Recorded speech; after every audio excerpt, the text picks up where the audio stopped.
My dear students, doctor James ടൈലർക്ക് രചിച്ച lectures on homeopathic materia medica എന്ന പുസ്തകത്തെ ആധാരമാക്കിയുള്ള ഈ പ്രോഗ്രാമിലേക്ക് നിങ്ങൾക്കേവർക്കും വീണ്ടും സ്വാഗതം. ഈ പരമ്പരയുടെ 290ാമത്തെ എപ്പിസോഡാണിത്. ഈ എപ്പിസോഡിൽ നാട്രം മ്യൂറിയാറ്റിക്കം എന്ന അധ്യായത്തിൻ്റെ 2ാം ഭാഗമാണ് നമ്മൾ പരിശോധിക്കുന്നത്.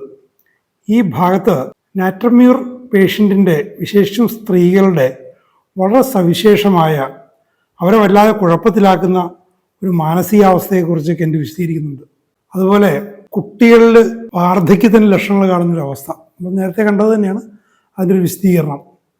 അതുകൂടാതെ നാട്രം കാർബുമായിട്ടും ഇഗ്രേഷ്യയുമായിട്ടുള്ള ഒരു താരതമ്യങ്ങൾ, ഇതിനേക്കാളൊക്കെ ഉപരിയായിട്ട് പൊതുവെ ഹോമിയോപ്പതിക് പ്രാക്ടീസിൽ പലപ്പോഴും സംശയങ്ങൾക്കും പരമായ സംവാദങ്ങൾക്കുമൊക്കെ ഇട കൊടുത്തിട്ടുള്ള ഒരു വിഷയം, ഒരു അക്യൂട്ട് കണ്ടീഷനിൽ ചിലപ്പോൾ ക്രോണിക് മെഡിസിൻ കൊടുക്കേണ്ടി വരും, അല്ലെങ്കിൽ ക്രോണിക് മെഡിസിൻ തന്നെ കൊടുക്കാവുന്ന അക്യൂട്ട് കണ്ടീഷൻസ്.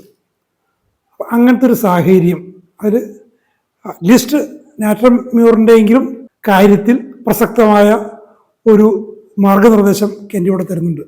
അത് നമുക്ക് പൊതുവായ വിഷയങ്ങളിൽ അത് അപ്ലൈ ചെയ്ത് അതിനെക്കുറിച്ച് ചിന്തിക്കുകയും സമാധാനങ്ങൾ ഏർപ്പെടുകയും ചെയ്യാവുന്നൊരു കാര്യമാണ്. അപ്പോൾ അങ്ങനെ വളരെ പ്രധാനപ്പെട്ട ഒരു എപ്പിസോഡാണിത്, നമുക്കത് ശ്രദ്ധിക്കാം. Unrequited affection brings on complaints.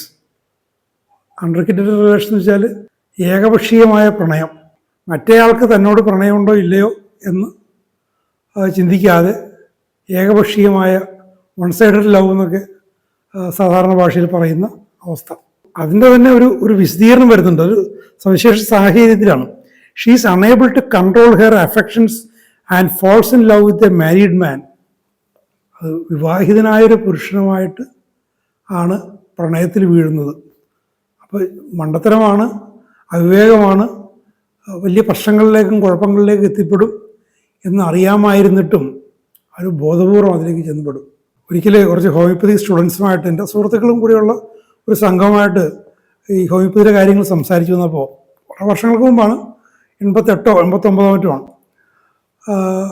പല കാര്യങ്ങൾ പ്രത്യേകിച്ച് കെൻറ്റിൻ്റെ ഈ പുസ്തകത്തെക്കുറിച്ച് സംസാരിച്ചു വന്നപ്പോൾ ഒരു വിദ്യാർത്ഥി പറഞ്ഞ ഒരു അഭിപ്രായമാണ്, ഈ ഒരു കാര്യം, ഇത്തരം കാര്യങ്ങളൊക്കെ എങ്ങനെയാണ് ഹോമിയോപ്പതിക് മരുന്ന് കവർ ചെയ്യുന്നത്, അല്ലെങ്കിൽ എങ്ങനെയാണ് അത്തരം വ്യക്തിപരമായിട്ടൊരു മെഡിസിൻ ഡീൽ ചെയ്യുന്നത് എന്നൊക്കെ ഒരു സംശയം ഉണ്ടായി. അപ്പം അന്നൊരു സ്റ്റുഡൻസാണ്, അതുകൊണ്ട് 3 ഇയർ കോഴ്സായിരുന്നു, അതിൻ്റെ ഒരു 2nd ഇയറോ 3rd ഇയറോ എന്തൊക്കെ ആയിരുന്നു. അപ്പോൾ അതിന് വ്യക്തമായ മറുപടി പറയാൻ എനിക്കൊന്നും സാധിച്ചില്ല. ബാബുചേട്ടൻ ആ കൂട്ടത്തിലുണ്ടായിരുന്നു, ബാബുചേട്ടൻ ചില കാര്യങ്ങൾ പറയുകയും ചെയ്തു. പക്ഷെ പിന്നീട് കുറേ വർഷങ്ങൾ കഴിഞ്ഞ് ഞാൻ ഒരു സ്ഥാപനത്തിൽ ജോലി ചെയ്യുന്ന സമയത്ത് ഇങ്ങനത്തെ ഒരു കേസുമായിട്ട് ഡീൽ ചെയ്യാനിടയായി. തൽക്കാലം ബയോകെമിക്സ് കൊണ്ട് അവരെ ഒന്ന് മാനേജ് ചെയ്തു, ഞാൻ തന്നെ അത് ചെയ്തു. പിന്നീട് എനിക്ക് പരിചയമുള്ള നല്ല മിടുക്കനായൊരു ഹോമിയോപ്പാത്തിനെ അത് ഏൽപ്പിച്ചു, കേസെടുത്തു. അപ്പം ഞാൻ ഏത് മരുന്നാണെന്ന് ചോദിച്ചൊന്നുമില്ല. ഹീലിംഗ് കിട്ടിയ അവർക്ക്. ഹീലിംഗ് കിട്ടിയ ശേഷം പിന്നീട് ഈ ഡോക്ടറുമായിട്ട്, സുഹൃത്തുമായിട്ട് ഇങ്ങനെ സംസാരിക്കുമ്പോൾ യാദൃശ്യമായിട്ട് അദ്ദേഹം തന്നെ എന്നോട് പറഞ്ഞു, ആൽബി കൊണ്ടുവന്ന ആ പേഷ്യൻറ്റിന് നാട്രമ്യൂറാണ് കൊടുത്തത്, അതുകൊണ്ട് വളരെയധികം ഗുണമുണ്ടായി, വളരെ മാറ്റമുണ്ടായി. പഴയ ബയോകെമിക്ക് നാട്രമ്യൂർ ആയിരുന്നില്ല കേട്ടോ, മറ്റൊരു ഔഷധമായിരുന്നു.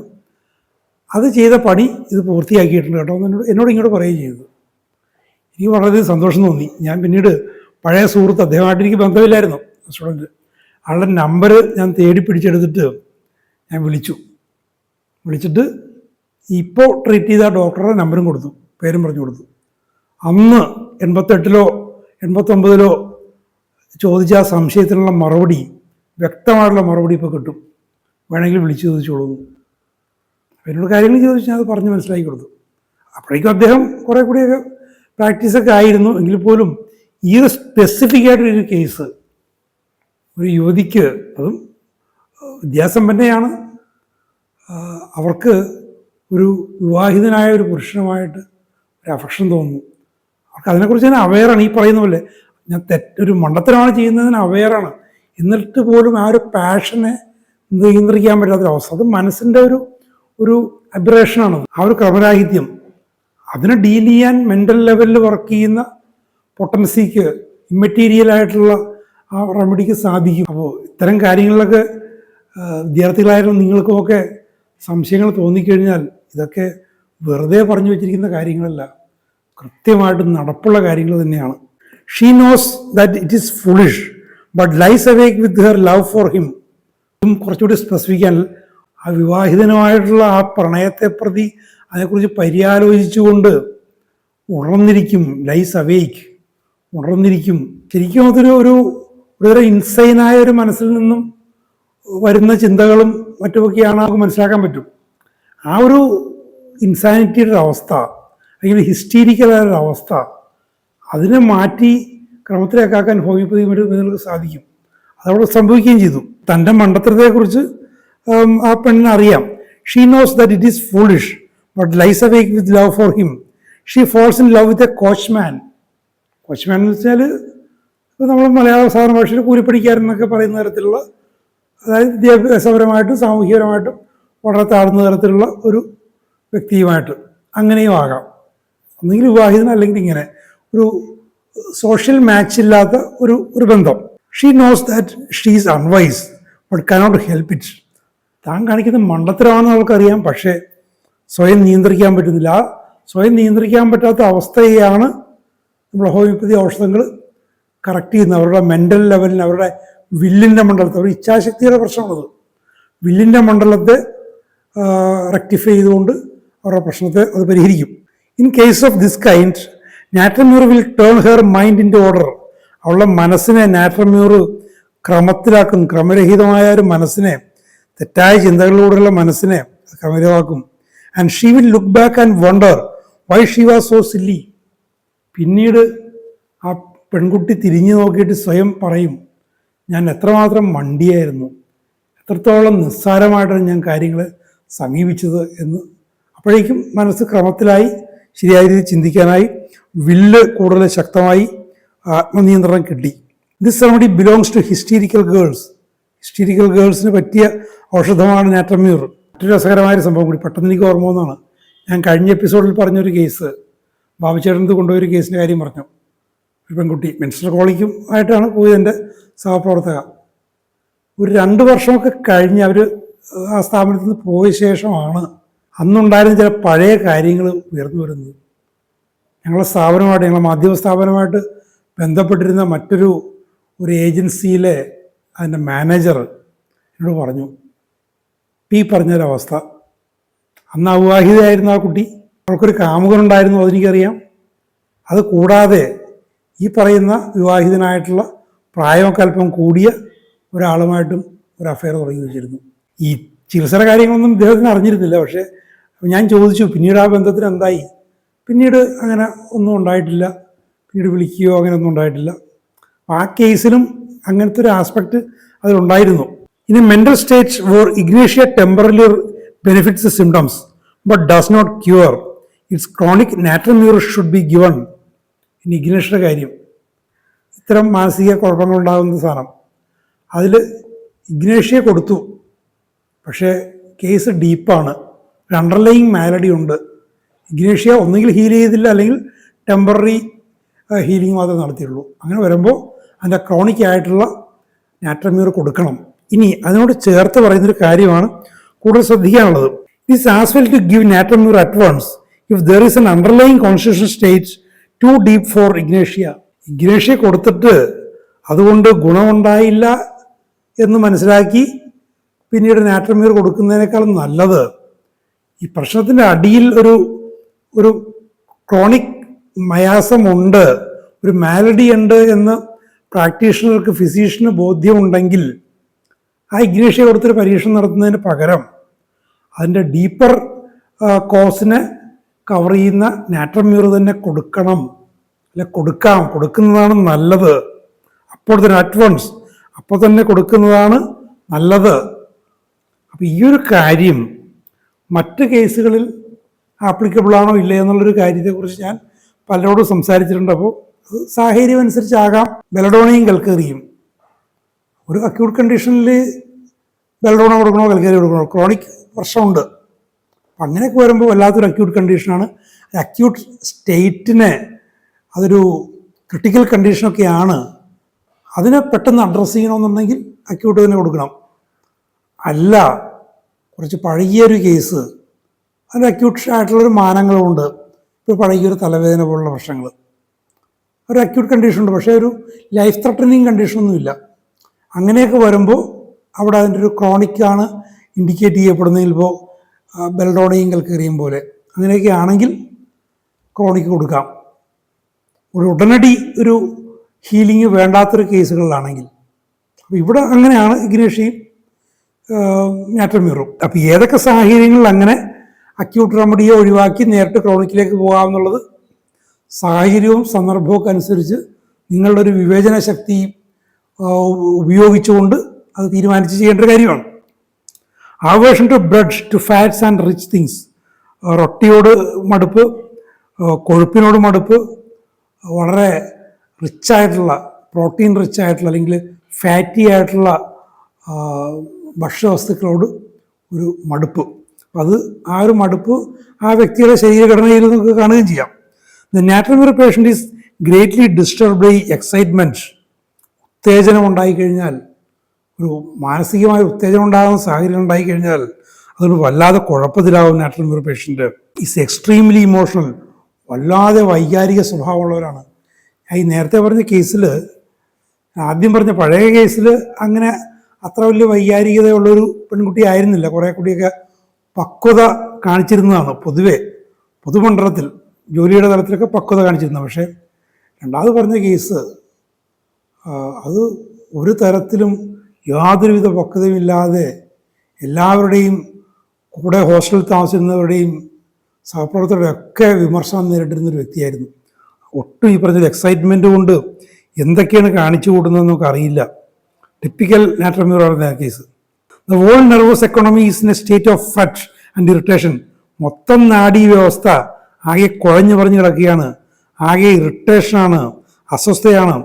ഞാൻ മൊഡാലിറ്റീസ്, അഗ്രിവേഷൻ ഫ്രം നോയ്സ്, ഒച്ച കൊണ്ട്, നോയ്സാണ്. The slamming of a door, ഒരു വാതിൽ വലിച്ചടക്കുമ്പോൾ ഒച്ച കൊണ്ട്. ദ റിങ്ങിങ് ഓഫ് ബെൽ, മണികിലുക്കം.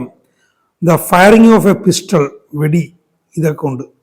മാത്രമല്ല ഒച്ച മാത്രമല്ല, അഗ്രിവേഷൻ ഓഫ് മ്യൂസിക്കും ഉണ്ട്, സംഗീതം കൊണ്ട് വർദ്ധിക്കൽ.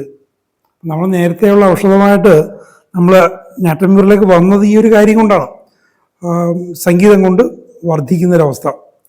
The pains are stitching, electric like shocks, convulsive jerking of the limbs on falling asleep. അപ്പോൾ ഉറക്കത്തിലേക്ക് വഴുതി വീഴുന്ന സമയത്ത് കുത്തുന്ന പോലുള്ള വേദന, ഷോക്ക്, വൈദ്യുതാഘാതം കിട്ടിയ പോലുള്ള ഞെട്ടിക്കുന്ന അനുഭവങ്ങൾ, കൺവൾസീവ് ജേർക്കിങ്സ്, വലിച്ചു പോച്ചുന്ന തരത്തിലുള്ള ചലനങ്ങൾ കൈകാലുകളുടെ ഉറക്കത്തിലേക്ക് വീഴുന്ന സമയത്ത് ഉണ്ടാകുന്നു. ട്വിച്ചിങ്സ്, ഷൂട്ടിംഗ് പെയിൻസ്, വലിച്ചു കോച്ചലുകൾ, വെടിയുണ്ട പായുന്ന പോലുള്ള വേദനകൾ. She's all sensitive to all sorts of influences, is excitable, emotional, intense. വല്ലാതെ ഇൻറ്റൻസ് ഇമോഷൻസ്, രൂക്ഷ സ്വഭാവമുള്ള, രൂക്ഷമായിട്ട് പ്രതികരിക്കുകയും മറ്റുമൊക്കെ ചെയ്യുന്ന തരത്തിലുള്ള അമിതമായ സംവേദനക്ഷമത, എല്ലാ കാര്യങ്ങളോടും അമിതമായ സംവേദനക്ഷമത, വല്ലാതെ ഉത്തേജിതയാവുന്നു, വല്ലാതെ വൈകാരികത, വല്ലാതെ രൂക്ഷമായ സ്വഭാവം. ഇതൊക്കെയാണ് ഒരു നാട്രമ്യൂർ പേഷ്യൻ്റായ വിശേഷിച്ച് ഒരു സ്ത്രീയുടെ ഒരു മാനസികാവസ്ഥ. Complaints come on in the warm room. വീണ്ടും ഒരു പ്രധാനപ്പെട്ട കാര്യം, ചൂടുള്ള മുറിയിൽ പ്രശ്നങ്ങൾ വന്നു തുടങ്ങുന്നു. Worse in the house, she wants the open air. തുറസായ വായുവാണ് അവർക്ക് വേണ്ടത്. വീടിൻ്റെ അകത്തിരിക്കുമ്പോൾ, അടച്ചിട്ട് മുറിയിലിരിക്കുമ്പോൾ പ്രശ്നമാണ്. The mental complaints are ameliorate in open air. തുറസായ വായുവിൽ മാനസിക പ്രശ്നങ്ങൾക്കും ശമനമുണ്ട്. She takes cold easily from sweating but is generally ameliorate in open air. അപ്പോൾ വിയർത്തിരിക്കുന്ന സമയത്ത് തണുപ്പടിച്ചാൽ പ്രശ്നമുണ്ട്. ആ തണുപ്പ് അടിച്ചിട്ട് കോൾഡും ജലദോഷം മറ്റൊക്കെ വരാം. പക്ഷെ പൊതുവെ ജനറൽ കണ്ടീഷൻ എന്താണ്? തുറസായ വായുവിൽ ശമനം. അതാണ് ജനറൽ കണ്ടീഷൻ നാട്രമ്യൂറിൻ്റെ. Though worse or getting heated. ചൂടാകുന്നതുകൊണ്ട് പുറത്താണെങ്കിൽ ഓപ്പൺ എയറിലാണെങ്കിലും ചൂടായിക്കഴിഞ്ഞാൽ സ്ഥിതി മാറും. ഓപ്പൺ എയർ ആയിരിക്കണം, സഫീഷ്യൻ്റ്ലി കോൾഡ് ആയിരിക്കണം. ഇനി aggravate by sufficient exertion to heat up. ശരീരം ചൂടാക്കാൻ, ഇപ്പോൾ തണുത്ത രാജ്യങ്ങളൊക്കെ ഒന്ന് വാമപ്പ് എക്സസൈസ് ചെയ്യുമല്ലോ, അപ്പം അങ്ങനെ വേണ്ടത്ര ചൂടാകാൻ വേണ്ടി പോലും വ്യായാമം ചെയ്തു കഴിഞ്ഞാൽ പ്രശ്നങ്ങൾ വർദ്ധിക്കും. ഇനി അമീലറേഷൻ by moderate exertion called air, അത് തണുത്ത വായുവിലാണ് ചെയ്യുന്നതെങ്കിലോ അത് ശരീരം ചൂടാകുന്നുണ്ടോ ഇല്ലയോ എന്നുള്ളതാണ് ഇവിടുത്തെ ഡിസിസീവ് ഫാക്ടർ. അതാണ് പ്രധാനം. ചൂടായി കഴിഞ്ഞാൽ പ്രശ്നം. മോഡറേറ്റ് എക്സർഷൻ തണുത്ത വായുവിലാണെങ്കിൽ കുഴപ്പമില്ല, പ്രശ്നങ്ങൾക്ക് കുറവുണ്ടാവും. Both natrum carb and natrum mur have the general nervous tension of natrum. അപ്പോൾ നാട്രത്തിനാണ് ഈ നെർവസ് ടെൻഷൻ പൊതുവായിട്ട്. ആ നാട്രം റാഡിക്കലിനാണ് ഈ കുഴപ്പം. അത് നാട്രം കാർബിനും ഉണ്ടാകും, നാട്രം മ്യൂറും ഉണ്ടാകും. പക്ഷേ one is a chilly patients, the other warm blooded. Natrum carb ചില്ലിയാണ്, അതിന് ചൂട് വേണം. മ്യൂറിലാണെങ്കിലോ ചൂടാണ്, അതിന് മിതമായ തണുപ്പ് വേണം. അപ്പോൾ അതാണ് വ്യത്യാസം. ആ നാട്രത്തിൻ്റെ ഒരു കോൺ ഫാക്ടർ അനുസരിച്ചുകൊണ്ട് നെർവസ് ടെൻഷൻ രണ്ടിലുമുണ്ട്. ഇതേപോലെ താരതമ്യം ചെയ്ത് പഠിച്ചു പോകുന്നതാണ് പ്രാക്ടീസിലൊക്കെ ഏറ്റവും അധികം ഉപകരിക്കുന്നത്. The face is sickly looking, the skin greasy, shiny, sallow, yellow, often chlorotic, covered with vesicular eruptions around the edges of the hair, the ears and back of the neck. മുഖമായി കണ്ടു കഴിഞ്ഞാൽ ഒരു രോഗിയുടെ മുഖമാണെന്ന് നാട്രം മ്യൂർ പേഷ്യനെ കണ്ടാൽ തോന്നും. ത്വക്ക് ഇങ്ങനെ എണ്ണമയമുള്ളവർ തോന്നുന്നു, തിളങ്ങുന്നു, പെയിൽ ബ്രൗൺ കളറ്, മഞ്ഞ നിറം, പലപ്പോഴും വിളറിയിരിക്കും. അവിടെയൊക്കെ ഇങ്ങനെ ചെറിയ പരുക്കൾ, ചിക്കൻ ബോക്സിനുണ്ടാകുന്ന പോലുള്ള പരുക്കൾ, ഈ മുടി തുടങ്ങുന്ന നെറ്റിയും മുടിയും ഒക്കെ ആയിട്ടുള്ള ആ ഒരു എഡ്ജില്, കാതില്, കഴുത്തിൻ്റെ പിൻഭാഗത്തൊക്കെ ഇറപ്ഷൻസ് ഉണ്ടാവും. നമ്മളെ ചിക്കൻ ബോക്സ് വന്ന് വല്ലാതെ ചൊറിച്ചിലൊക്കെ ഉണ്ടാകുന്ന സമയത്ത് ഉപയോഗിക്കുന്നൊരു ഔഷധം കൂടിയാണ് നാട്രം മ്യൂർ എന്നുള്ള കാര്യം നിങ്ങൾ ഓർക്കുമല്ലോ. ദർ ആർ സ്കെയിലിയൻ സ്ക്വയമസ് ഇറപ്ഷൻസ്, ചിതമ്പൽ പോലുള്ള ചെറിയ മുഴകൾ പോലുള്ള ഇറപ്ഷൻസ് ഉണ്ട്. വിത്ത് ഗ്രേറ്റ് ഇച്ചിങ്, വല്ലാതെ ചൊറിച്ചില്. ഊസിങ് എ വാട്ടറി ഫ്ലൂയിഡ്, വെള്ളം പോലെ ഒരു ദ്രാവകം ഒഴുകി വരും. ചിലപ്പോൾ അത് ഡ്രൈയും ആകാം, sometimes dry. And exfoliation takes place, തൊലി, ഈ വരണ്ട തൊലി, ഇങ്ങനെ ചൊറിച്ചിലൊക്കെ ഉണ്ടായ തൊലി പിന്നീട് പൊടിഞ്ഞു പോകും. അതും ചിക്കൻ ബോക്സുമായിട്ട് ബന്ധപ്പെട്ട് ലേറ്റർ സ്റ്റേജിൽ ഉണ്ടാകുന്നതാണ്. A Shine surface is left, അത് പോയി കഴിഞ്ഞാൽ തിളക്കമുള്ളൊരു സർഫസ് അവിടെ ഉണ്ടാവും. In the മീറ്റസ് scales form and peel off. ഇനി അകത്തേക്ക് ഇങ്ങനെ കുഴി ഉണ്ടായാൽ, മാംസം പഴുത്ത് പോയിട്ട് അവിടെ കുഴി പോലെ ഉണ്ടായിക്കഴിഞ്ഞാൽ അവിടെ സ്കെയിൽസ് ഉണ്ടാകുന്നു, ചിതമ്പൽ പോലെ ഉണ്ടാകുന്നു. അത് കുറച്ച് കഴിയുമ്പോൾ അത് പൊളിഞ്ഞു പോവുകയും ചെയ്യും. അങ്ങനെ വരാൻ നേരത്താണ് ലീവിങ് ആൻഡ് ഊസിങ് സർഫസ്. ആ കുഴികളിൽ ചിതമ്പലുണ്ടായി പൊഴിഞ്ഞു പോയി കഴിഞ്ഞാൽ അവിടെ ചെറിയതായിട്ട് വെള്ളം ഊറി വരുന്ന ഒരു സർഫസ് നമുക്ക് കാണാൻ പറ്റും. Watery vesicles form about the lips and wings of the nose, about the genitals and anus. അപ്പോൾ ഇതും ഈ ചിക്കൻ ബോക്സിൽ കാണുന്ന പോലെയാണ്. വെള്ളം നിറഞ്ഞ ചെറിയ കുമിളകൾ ഉണ്ടാകും. Vesicular eruptions white oozing a watery fluid come and go. ഇതേപോലുള്ള വെള്ളം നിറഞ്ഞിരിക്കുന്ന ചെറിയ പോളൻ, പഴയ മലയാള ഭാഷയിൽ പോളൻ എന്ന് പറയുന്നൊരവസ്ഥ, അത് വെള്ള നിറത്തിലുള്ള ദ്രാവകം ഒലിപ്പിച്ചുകൊണ്ട് അത് വന്നും പോയിക്കൊണ്ടിരിക്കും. Great itching of the skin is present, വല്ലാത്ത ചൊറിച്ചിൽ. ചിക്കൻ ബോക്സിൽ ആ ചൊറിച്ചിൽ വരുന്ന സമയത്ത് വളരെ ഫലപ്രദമായിട്ട് കൊടുക്കുന്നൊരു ഔഷധമാണിത്. ദ സ്കിൻ ലുക്സ് വാക്സി ഡ്രോപ്സിക്കൽ, തൊലി ഇങ്ങനെ എണ്ണമയമുള്ളതുപോലെ നീര് കെട്ടിയതുപോലെ ഇരിക്കുന്നു. ദർ ഇസ് ഗ്രേറ്റ് അമീസിയേഷൻ, വല്ലാതെ ശോഷിക്കുന്നു. ദ സ്കിൻ ലുക്സ് ഡ്രൈ, തൊലി വരണ്ട പോലെ തോന്നുന്നു. വിതേർഡ്, വരണ്ട് ചുക്കിച്ചുളിഞ്ഞ പോലെയാകുന്നു. ഷ്രങ്കൻ, ചുരുങ്ങിപ്പോകുന്നു. ഇനിയാണ് കുട്ടികളിൽ ഇതെങ്ങനെ കാണപ്പെടുന്നതിനെ കുറിച്ച് പറയുന്നത്. And infant looks like A little old man, ഒരു ശിശുവെ കണ്ടു കഴിഞ്ഞാൽ ഒരു കുഞ്ഞ് വൃദ്ധനെ പോലെ, കുഞ്ഞു വൃദ്ധയെ പോലെ തോന്നിക്കും. There is a down on the face that passes away when improvement sets in. അപ്പോൾ ഇതൊരു രോഗിയുടെ, നാട്രം മ്യൂർ രോഗിയുടെ പൊതുവെ കാണാൻ സാധ്യതയുള്ളൊരവസ്ഥയാണ്. മുഖമാകെ ദുഃഖം തളം കെട്ടി നിൽക്കുന്ന പോലൊരു മുഖമാകെ ദുഃഖാകുലമായൊരു മുഖം. പക്ഷേ ഫിസിക്കൽ കണ്ടീഷനിൽ ഇമ്പ്രൂവ്മെൻ്റ് ഉണ്ടാകുമ്പോൾ അവരുടെ മെൻ്റൽ കണ്ടീഷനിൽ ഇമ്പ്രൂവ്മെൻ്റ് ആയിട്ട് ആ മുഖം ദുഃഖങ്ങൾ തളർന്നിട്ട് നിൽക്കുന്ന ഒരു മുഖഭാവം മാറി പ്രസാദാത്മകത വരാം.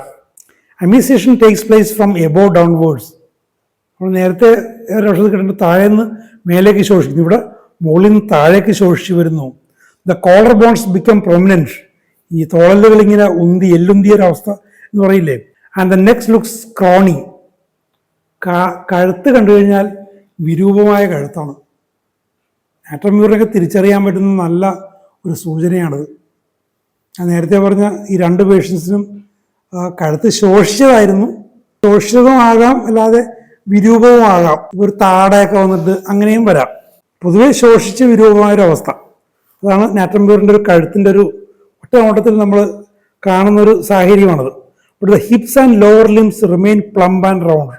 അതേസമയം താഴേക്കുള്ള ഭാഗങ്ങൾ, ഇടുപ്പിൻ്റെ ഭാഗങ്ങളും മറ്റുമൊക്കെ കാലൊക്കെ നല്ല കൊഴുത്ത് തടിച്ചു കൊടുത്തിരിക്കും. അതായത് മേലെ നിന്ന് കീഴേക്കാണ് ശോഷണം. Lycopodium also has emaciation from above downwards. ലൈക്കോപോഡിയത്തിന് ഈ അവസ്ഥ ഉണ്ട്, മേലെ നിന്ന് കീഴേക്ക് ശോഷിക്കുന്ന അവസ്ഥ. The directions of remedies will often enable us to distinguish one from another. വളരെ പ്രധാനപ്പെട്ട ഒരു കാര്യം, ഈ ശോഷിക്കുക അതേപോലുള്ള കാര്യങ്ങളുടെ ഡയറക്ഷൻ മുകളിൽ നിന്ന് കീഴേക്കാണോ കീഴിൽ നിന്ന് മുകളിലേക്കാണോ, അതും അവസ്ഥകളെ തമ്മിൽ നമുക്ക് തിരിച്ചറിയാൻ ബ്ലഡ് പ്രഷർ റൈസ് ചെയ്യാൻ നേരത്ത് വളരെ ക്ലോസ് ആയിട്ട് വരുന്ന 2-3 ഔഷധങ്ങൾ വരുന്നു. ഏതാണ് കൊടുക്കേണ്ടതെന്ന് അറിയാൻ നമ്മൾ ആശ്രയിക്കാവുന്ന വളരെ ഡിസിസീവായ കാര്യങ്ങളൊന്നാണ് ഈ ഡയറക്ഷൻ. അതും കൂടി കൃത്യമായിട്ട് ഓർത്തിരിക്കുക. ഏത് ഔഷധത്തിൻ്റെ കാര്യത്തിലും ഏത് കേസിൻ്റെ കാര്യത്തിലും ഇത്തരം പൊതുവായ അറിവുകൾ നമുക്ക് ഉപകരിക്കും. അപ്പോൾ ഇതേപോലുള്ള അറിവുകൾ തുടർന്നും കെൻറ്റ് നമുക്ക് തരുന്നുണ്ട്. നമുക്ക് തുടർന്ന് വരുന്ന എപ്പിസോഡിൽ നമുക്ക് ശ്രമിക്കാം. Thank you very much for watching.